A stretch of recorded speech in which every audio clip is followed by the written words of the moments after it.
महाराष्ट्र में करणी सेना लड़ेगी लोकसभा का चुनाव। महाराष्ट्र करणी सेना के प्रदेश अध्यक्ष जीवन सिंह सोलंकी ने एक प्रेस कॉन्फ्रेंस के दौरान घोषणा किया है कि करणी सेना अब लोकसभा का चुनाव महाराष्ट्र में लड़ेगी। सर्वप्रथम आनंद सिंह ठोके को धुले लोकसभा क्षेत्र से अपना उम्मीदवार जीवन सिंह सोलंकी ने घोषित किया है। इसके साथ ही पूरे देश में लगभग 25 लोकसभा की सीटों पर पार्टी सक्रिय रूप से चुनाव लड़ेगी और जहां करणी सेना की विचारधारा से, उनके समाज से लोग दूसरे पार्टियों के खड़े रहेंगे, उन्हें समर्थन भी करेंगे। इसीलिए प्रेस कॉन्फ्रेंस आज मुंबई में रखी है क्योंकि हमारे राष्ट्रीय कार्यकारी अध्यक्ष आदरणीय शीला भाभी शेखावत, उनका जो आदेश हुआ है कि करणी सेना के भी कैंडिडेट चुनाव लड़ेंगे, तो उसी आधार पर कि सबसे पहले हम शुरुआत महाराष्ट्र से करते हैं। हमारी मीटिंग हुई पूरी करणी सेना की कमेटी की और उसमें हमने सबने निर्णय लिया कि आदरणीय राष्ट्रीय उपाध्यक्ष आनंद सिंह ठोके साहब धुलिया विधानसभा से चुनाव लड़ेंगे और हमारे आदरणीय स्वर्गीय अमर शहीद सुखदेव सिंह गोगामेडी साहब का भी जो सपना था कि करणी सेना के कैंडिडेट जो मजबूत लीडर है वो राजनीति में आए और समाज की सेवा करे, वही देखते हुए हमने निर्णय लिया कि आदरणीय आनंद सिंह ठोके साहब चुनाव धुले विधानसभा से लड़ेंगे। और बाकी कई जगह पे जो महाराष्ट्र में जो करणी सेना को मानने वाले वर्ग हैं और जो हमारे समाज को सपोर्ट करते हैं, उनके साथ करणी सेना खड़ी रहेगी और समर्थन करेगी। बात करें तो देश भर में कुल कितने कैंडिडेट उतारने की तैयारी है? अभी शुरुआत महाराष्ट्र से की है धुले विधानसभा से, और महाराष्ट्र पूरे इंडिया में अगर देखा जाए तो 20 से 25 जगह पे करणी सेना के जो कैंडिडेट है वो चुनाव लड़ेंगे। नमस्कार, प्रथमतः मैं आप सबका बहुत धन्यवाद करता हूँ, आपका स्वागत भी करता हूँ। मैं धुलिया लोकसभा क्षेत्र जो है जिनको उत्तर महाराष्ट्र बोला जाता है, तो धुलिया लोकसभा क्षेत्र से मैं श्री आनंद सिंह ठोके, राष्ट्रीय राजपूत करणी सेना के राष्ट्रीय उपाध्यक्ष, मैं खुद चुनाव लड़ने वाला हूँ। चुनाव लड़ने का एक ही मकसद है कि ठाकुर सुखदेव सिंह गोगामेडी जी का एक ही सपना था कि समाज कार्य करते समय जब तक हम लोग राजकीय हमारा अस्तित्व निर्माण नहीं करते, मजबूत नहीं करते, तब तक हम समाज कार्य भी उतना न्याय समाज को नहीं दे सकते। तो उस हिसाब से हमने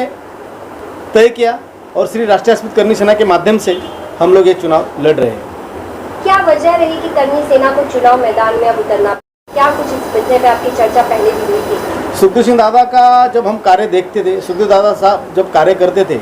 कि ये एक ही बंदा ऐसा था कि जिन्होंने कम समय में 22 राज्यों में अपना अस्तित्व, करणी सेना का अस्तित्व और 22 राज्यों के राजपूत समाज और राजपूत समाज नहीं, जो 36 कौम जो करणी सेना को मानते हैं, उन सभी को एक साथ एक जादम पर लाने का काम किया। मगर जब राजकीय अपना कोई अस्तित्व नहीं होता है तो अब आप महाराष्ट्र में रहते हो, आप देखते हो जरंगे पाटिल जी ने इतने बड़े बड़े रैली की,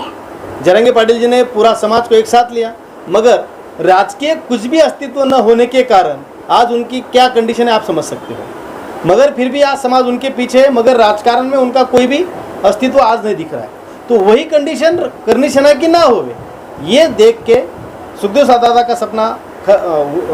सत्य में उतारने के लिए शीला भाभी साहब ने और योगेंद्र सिंह कटार साहब ने ये निर्णय लिया कि करणी सेना के भी कैंडिडेट करणी सेना के इसमें उतारेंगे। हम सामान्य आदमी, सामान्य वर्ग के माध्यम से हम लोग समाज में और लोगों में जा रहे हैं। और सबसे बड़ी बात, जो इलेक्शन होते हैं हम लोग देख रहे, जिस दिन से मैं भी 30-35 साल में इस पॉलिटिकल में हूँ, तो वही पानी नहीं है, वही रास्ते नहीं है, वही फार्मर के अनाज को इसको भाव नहीं, मतलब इसी मुद्दे पे पॉलिटिकल होता रहता है और वो चीज़ होती नहीं। अभी हमारे धुलिया क्षेत्र का एक अच्छा मुद्दा हम बोलेंगे आपको, तो मनमाड़ से लेके इंदौर रेलवे लाइन का जो मुद्दा है वो 60 साल से मैं सुन रहा हूँ और 60 साल में जो भी चुन के आता है वो उनका यही मैनिफेस्टो होता है कि हम लोग उनका उद्घाटन कर रहे हैं और अगले 5 साल में वो रेलवे का पटरी कंप्लीट हो जाएगी, मगर आज तक नहीं हुई। मालेगांव डिस्ट्रिक्ट करेंगे, मालेगांव जिला, मतलब मालेगांव जिला होने के लिए हर इलेक्शन में, चाहे विधानसभा हो चाहे लोकसभा हो, हर विलेज में हर पार्टी का ये मोनोपोली होती है कि हम जिला करने वाले, मगर आज तक नहीं हुआ है। ऐसी छोटी छोटी चीज़ें हैं जो वहाँ पे है। पानी, अभी सिंचन के लिए सिंचन का आपको तो जानते हो, सिंचन की वजह से सिंचन में के लिए इतना पैसा आया, वो पैसा कहाँ गया, कौन खा गया, किसी को पता नहीं है, मगर सिंचन अभी तक हुआ नहीं है। यही मुद्दे पे जो इलेक्शन होते हैं उसको कहीं ना कहीं एक 5 साल में हम क्या कर सकते हैं, इसको मिटा सकते या नहीं मिटा सकते, वो दिखाने के लिए हम लोग इस इलेक्शन में तो शीला भाभी साहब होंगे, योगेंद्र सिंह कटार साहब होंगे, और जो महाराष्ट्र में जीवन सिंह शहरी प्रदेश से जीवन सिंह सोलंकी जी होंगे, और प्रदेश अध्यक्ष कंवर सिंह बैनर्जी होंगे, और बाकी जो करनी सेना के जो मेंबर्स है और करनी सेना को मानने वाला वर्ग। बाकी समाज में अगर देखा जाएंगे तो पूरा मराठा समाज, क्षत्रिय समाज जो बोलते हैं वो पूरा हमारे साथ है,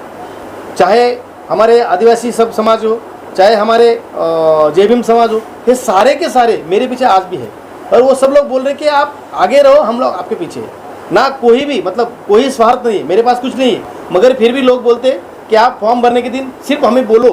हम सब लोग फॉर्म भरने के लिए हाजिर हैं। लेकिन करनी सेना का जब नाम आता है तो सिर्फ राजपूत समाज की बात की जाती है, तो आप चुनाव मैदान में तो खाली राजपूत समाज के ही वोट को टारगेट होगा या फिर सर्व समाज के वोट को आप? सर्व समाज को, क्योंकि इलेक्शन एक समाज की वजह से अपन चुन नहीं सकते, लड़ नहीं सकते, मगर करनी सेना का कार्य जो है वो सभी समाज को न्याय देने का है, ये करीब करीब सभी समाज को मालूम पड़ गया। और महाराष्ट्र में अभी आज आप देखते होंगे तो महाराष्ट्र में श्री राष्ट्रीय राजपूत करनी सेना बहुत, उसकी जो पकड़ है बहुत मजबूत है, और उसको साथ देने वाले बहुत से बाकी समाज के लोग भी यही बोल रहे कि अगर आपको करनी सेना का काम करना है तो सभी समाज को साथ में लो, सभी समाज को वहाँ पे पदाधिकारी बनाओ। मेरा और जीवन सिंह का और बाकी महाराष्ट्र की जो टीम का उनसे हमारी बात होगी, अगर हमारी महाराष्ट्र टीम की बात होती है, अगर वो चाहते हैं कि इतर समाज को भी अपन अपने करनी सेना में लाने की कोशिश करते, फिर हम लोग राष्ट्रीय कार्यकारी अध्यक्ष और कटार साहब से बात करेंगे। डिस्ट्रिक्ट जो है वहाँ पे भी हम लोग जो कैंडिडेट खड़े हैं शेलके साहब, संदीप जी शेलके, क्योंकि बुल्ढाना में भी हमारा संगठन मजबूत है, और श्री राष्ट्रीय राजपूत करनी सेना के सारे जो पदाधिकारी और समाज जो भी है वो पूरे के पूरे 80% समाज शेलके साहब के पीछे है। वो भी निर्दलीय है, उम्मीदवार है, मगर फिर भी उनको भी हम लोग समर्थन कर रहे, उनको भी वहाँ जाके हम लोग बुल्ढाना जाके मैं और जीवन सिंह और हमारे प्रदेश अध्यक्ष कंवर सिंह बैनर्जी हम लोग 2-3 दिन के बाद जाएंगे और उनको वहाँ पे भी समर्थन देंगे। गुजरात में गिरफ्तारी भी हुई थी, इस मुद्दे को लेकर हुई थी, और क्या पूरा मामला था जिसमें करनी सेना की गिरफ्तारी हुई? हाँ, कल जो श्री राजपूत करनी सेना के राष्ट्रीय अध्यक्ष है महिपाल सिंह मकराना, उनकी गिरफ्तारी हुई। कारण कि पुरुषोत्तम रूपाला जो बीजेपी का कैंडिडेट है और केंद्रीय मंत्री भी है, उन्होंने राजपूत समाज के ऊपर अभद्र टिप्पणी की है, महिलाओं के ऊपर अभद्र टिप्पणी की है। उसका विरोध पूरा राजपूत समाज गुजरात में कर रहा है, और हमारे राजपूत समाज की पूरी मांग है कि बीजेपी कैंडिडेट को चेंज करे और इसको जो पुरुषोत्तम रूपाला है इसका टिकट कट करे और बीजेपी से निष्कासित करे, क्योंकि राजपूत समाज पूरे हिंदुस्तान में इसका विरोध कर रहा है। इसने इतना भयंकर अभद्र टिप्पणी की है जिसको सोच भी नहीं सकते, और जहाँ पे भी महिलाएं, राजपूत महिलाओं को ये दिखेगा इसकी पिटाई होगी, और हमारे करनी सेना के लोग भी इसकी पिटाई करेंगे। गिरफ्तार क्योंकि वो विरोध करने वहाँ पहुंचे थे, और करनी सेना का ऐसे नेताओं को, चाहे कोई भी पार्टी को, हमें कोई बीजेपी या कांग्रेस से लेना देना नहीं, लेकिन कोई भी राजपूत समाज के ऊपर गलत टिप्पणी करेगा, महिलाओं को अपमानित करेगा, तो उसका इलाज करनी सेना जो जिस भाषा में देती है उसे करेगी। हमारे राष्ट्रीय अध्यक्ष, कार्यकारी अध्यक्ष आदरणीय शीला भाभी का आदेश हुआ है कि जहाँ पे भी पुरुषोत्तम रूपाला करनी सैनिकों को दिखे उसकी पिटाई करे और उसकी धुलाई करे, जूतों की माला पहनाए उसको।